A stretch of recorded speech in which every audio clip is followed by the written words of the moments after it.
Hey there, and welcome. Today, we're going to tackle one of the most useful, and let's be honest, sometimes one of the most confusing verbs in the English language, to take.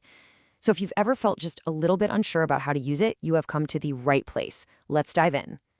First things first, let's talk about a super common mistake that a lot of English learners make. It's a classic trap, really, but it's one we can learn to sidestep pretty easily. So I want you to be honest with yourself for a second. Have you ever been tempted to say something like this? It's a really common thing for learners to do, so let's see what it is. I mean, on the surface, this sentence seems to make total sense, right? But in English, this is actually an incorrect way to use the verb to take. In this explainer, we're going to break down exactly why this doesn't work and how you can get it right every single time. So what is it that makes the verb to take so special? Well, the answer is in this idea that grammarians call a light verb. And trust me, understanding this one concept is the key to unlocking how to use it correctly. So what in the world is a light verb?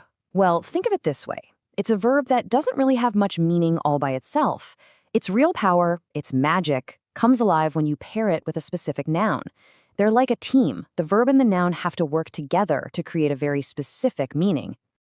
And, to take isn't alone in this. It's part of a whole family of these light verbs that you probably use all the time. Things like have, give, make, do, and go. Each one of these has its own set of special nouns that it likes to partner up with. All right, so enough with the theory, right? Let's get practical. Which nouns actually work with to take? Let's take a look at some of the most common categories. Our very first category is all about actions related to washing and resting. These everyday activities where to take just fits perfectly. For example, you can say, I need to take a shower, or, hey, why don't you take a break? Now, you might sometimes hear people use the verb have in these situations, and that's okay, but using take is extremely common, and it's a fantastic way to sound more natural. Okay, so beyond these simple categories, to take is a key ingredient in so many set phrases, or what we call collocations. These are basically just words that sound right together to a native speaker. These are some great examples of how the verb just locks into place in these fixed expressions. We take a photo, we don't make one, we take a risk, and we take a walk. Learning these partnerships is absolutely essential. For instance, take care can mean be careful, but it can also mean look after something, like in the sentence, can you take care of my cat? Now for a really interesting one. The phrase to take advantage of is a bit of a chameleon because its meaning can change completely depending on the context. It can be positive or it can be pretty negative. In a positive sense, it just means to make good use of an opportunity.